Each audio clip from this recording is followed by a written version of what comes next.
we look at the past, I would hope we can get inspired by looking at the craftsmanship and looking at the details and long to build better because we see beautiful things like this.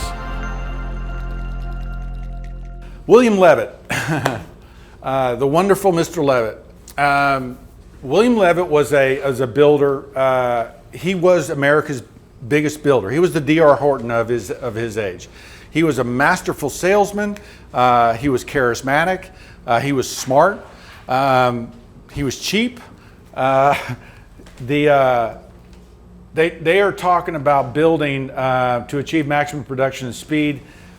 They're talking about building 350 houses every 20 days, right? So they're building, what was that, 18 houses a day? They are cranking them out, right, a day. So in 1946, 47, no one's built like this before, okay? No one's done this stuff. And Levitt is cranking and building. One other thing happens that allows Levitt to do that, and that is the government financing and the government involvement.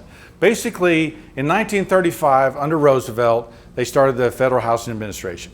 And what that did was that guaranteed a loan, okay? So the reason we have 30-year mortgages today is because of the FHA, okay? Before then, you would have 3 to 5 year loans. Now imagine paying your house off in 3 to 5 years. I wouldn't own a house, right? I wouldn't be in a house. And so what happens when the FHA basically goes in and says, we're going to guarantee the house for 30 years, they're guaranteeing the quality, they're guaranteeing that it will last that long. They're basically funding it, okay? And then in 44 with the GI Bill, basically it allowed GIs to buy a house with no money down. And so it basically made it even more affordable, right? And so home ownership, you see, went from 44 to 62 in about a 15-year period, 20-year period, because all of a sudden houses were affordable. All of a sudden houses could be paid. And what that did for Levitt, right? This isn't a Levitt picture, but there's pictures of people lining up to buy houses in 46, 47, 48. Thousands of people. Levitt has examples of 1,500 signed contracts in one day. And he would have, 5 salesmen in one row. He would have, 5 the VA people in the next row and 5 FHA people in the next row, approving, stamping, locking them in, getting them in, going. Imagine selling 1,500 houses in one weekend.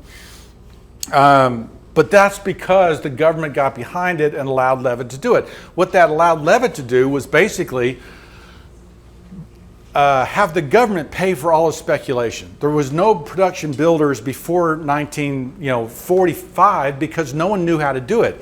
Imagine all the money you would have to put up, okay, until someone could buy that house in order for them to buy it. The math didn't work. And all of a sudden the math works, and Levitt is smart enough that he takes advantage and just rocks and rolls. He was an old-time builder. This is his dad in the middle, his brother who was the architect, and William Levitt here. They were custom home builders. They were building Tudor revival houses in New York, right? If you can imagine that. And for a wealthy client. Now the story is that his family won a contract for, a government contract for Army-based housing in Norfolk, Virginia. And a lot of people did that, okay? A lot of people during the war found jobs in the government building housing. Well, what kind of house was that? That wasn't a Tudor revival with a basement. What he learned to do is basically build barracks, okay? That meant they were slab foundations. That meant they were very small. They were the minimal, simplest houses, and they cranked them out. We don't know. He never says in his writings that I learned so much from doing that. It's just speculation that it was just, he learned so much from doing that. He starts Levitttown, which turns into a 17,000 house development, 80,000 citizens, okay, in that one development. No builder had ever built that many houses in one development, and he did it again in Philadelphia, another 17 did it again in New Jersey. Just no one had done that. Pregnant pause. It was crazy, and we'll get back to this when we talk about what happened in suburbia and what he was creating, but it was a stunning achievement, right? He's on the cover of Time in 1950.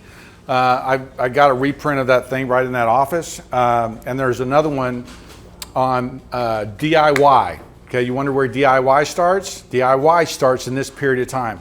Time magazine has the cover of a guy on his house, doing all these power tools and everything.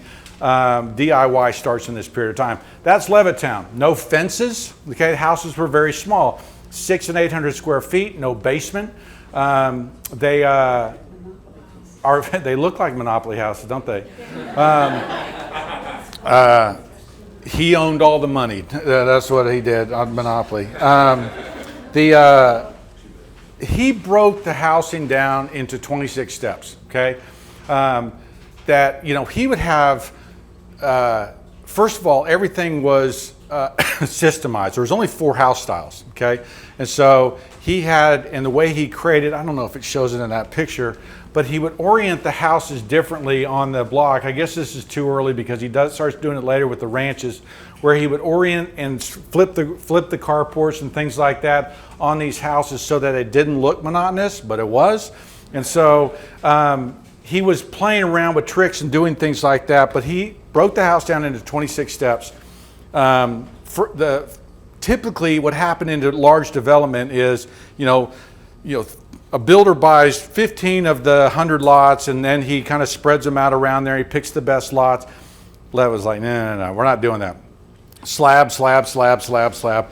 Lumber shows up, pre-cut lumber, housing, plumbing trees drop in. Everything was made off-site. If it was possible to make it off-site, he was making it off-site. He got so vertically integrated, okay, that he owned the nail factory, okay? He bought lumber in California, bought the lumber mill, and ran his own lumber, brought it to the job site, right? And then when it got to his mill, everything was pre-cut, wrapped into a package, sent out to the job. Here's your studs. Everything was 8-foot studs, so the framers would get there, the wall framers, because they weren't the same as the roof framers, and they would get there and they would put that package together. So these houses went up in this system, and at this time, okay, there was union carpenters, okay, and union carpenters typically would do all the carpentry, do the framing, do the sheathing, do the roof, do the cabinets, do all that stuff. He said, no, we're not doing that. So he bypassed that as part of his 26 steps. I mean, one of the steps was painting, and there's guys with red paint, and guys with blue paint that would just go around painting. There was one step was for a guy to go in and just bolt the washing machine down to the floor. I mean, it was an incredible system of organization of how he put everything together. He is not using some materials. For instance, he goes to drywall. There's no plaster in the walls. There's no wood floors. Wood floors were hard to get. They were using asphalt floors, and he got plywood sheathing approved. He even went to the township to get, there was a code that you couldn't have basements, and he got around that by having all the GIs show up and say, we want basements, and of course they're not going to vote against GIs. Anyway, it was an amazing thing that he was doing, an incredible operation. These are his lumber yards, the guys fitting things together. He had a system for bolting these roof systems together. So when there was an idea like that, it got completely redone. This is the way packages would there's all the lumber pre-cut, there's the stairs, there's the fence. I mean, just everything was brought to the job site, assembled, right? So his deal was, I'm not a Henry. They call him the Henry Ford of home building, but he was not doing, his thing was like, yeah, I am doing that, but instead of the assembly line of the car moving through, the workers are going down through each house and working on that. One of the first guys to do modular windows where they're building off site. Typically, you built the frame and then a glazer and a glazer union came in and put the glass in. They were already all pre-built. He was one of the first ones to do heated floors. So very ingenious, okay? As he goes into the later 40s and 50s, he begins to offer the ranch. The ranch style, that name was very popular. Before, as you saw, those were all little cape houses. And so he was like, no, the capes are no longer popular. Where's that ranch one that had the tilted thing? And so he's getting into the design of these things. He got picture windows looking out the back. This was $79, that was $11,000. One of his things is, I can build a house for $2,000 cheaper than the next guy and still make $1,000. Is what his brag was. And he goes, I'm not a builder, I'm a manufacturer, right? He had anyway, keep going on and on. These are what some of the houses look like, right? This is what it looked like on the outside. There's some really great books on Levitttown that you get to see some of these pictures. There's that asphalt tile floor. Notice, we'll build you this today. It'll only be $200,000. No moldings, right? No moldings in this house. How simple they are. This outdoor living area was a big thing. But those houses are pretty cool. In kind of a retro way, right? But very simple, okay? And then we'll get into the mid-century design and talk about why it looked this way, and some of the philosophical things that were going on. But Levitt had all kinds of critics. Lewis Mumford was one of his critics. Mumford was a sociologist and writer and thinker, and he was like, when Levitt started building this, he was just, these are the future slums of America. Just tons of criticism. There's a racism thing. I'm not even going to get into that. They didn't allow blacks for a time. But in the 60s, this team won the Little League World Series. You can see that this is at the Shop-O-Rama. They had an elephant taking kids around. Those kids look pretty happy. And what happened was, they did a study about 10 years after Levitt was built, kind of let's go look at all the problems. And all they found was just incredible. I love my house. I love Levitttown. I love, everything about it. When William Levitt drove through the things, he was a hero. I mean, he was like, oh my gosh, it's William Levitt, which is fascinating. And you go, well, why? What was going on? Let me see.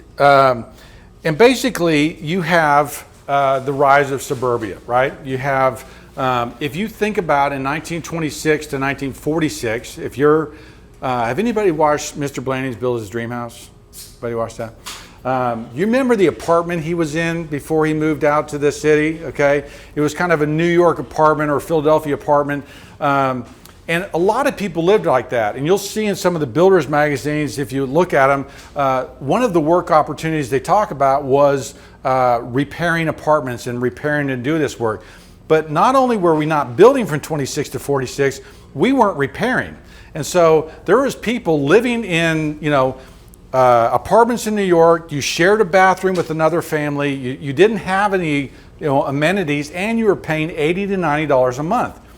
Levitt was offering those houses, right, with a yard, with neighbors for $50 a month, and it came with a washer and dryer, right? And so they were like, "Are you kidding? This is a no-brainer." So people, you wonder why, the housing ownership went from 40 to 60. Is basically the bottom line is he built an inexpensive house that allowed a lot more people to kind of buy into the American dream of owning their own house. And so the urban flight, okay, to suburbia, okay, is a two-edged sword, right? These people were living much better, okay? They owned their own house. One of the proofs of that Levitt was so successful was they go back 10 years later and people had added on. They put a garage, they finished out their attic, they did an addition. People were pouring money into their houses because they loved them, right? So it was an interesting deal because he had a great deal of criticism, but the fact is he really, I don't want to say invented, but basically,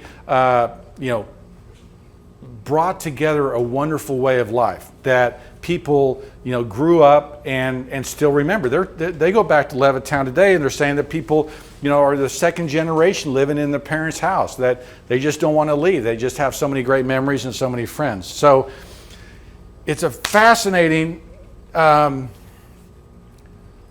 issue, okay? Because today we complain about sprawl, right? This was sprawl, okay? This was early sprawl. And, you know, if you ask the people that own Levitttown, they're not complaining about the sprawl, right? They're looking at it going, I've got my own house, I've got my own deal.